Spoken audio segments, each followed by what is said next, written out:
You know, these days, it seems that more and more of us want nutrition labels to be clean and list simple ingredients, rather than ones that are hard to pronounce. This isn't always possible, but we came up with an easy homemade tomato sauce that features fresh tomatoes, as well as a few other pantry favorites. We start by cutting up about 4 pounds of super ripe tomatoes. This time of year, you shouldn't have any problem finding ones that are really fresh like this. Next, we fill our blender about 3/4 of the way full and give it a whirl until the tomatoes are pureed.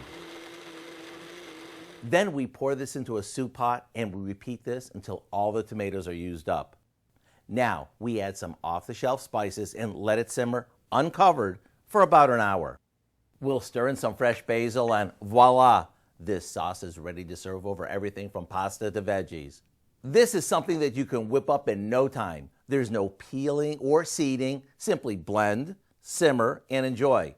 And when it comes to taste, all I can say is, Mamma mia, it's good.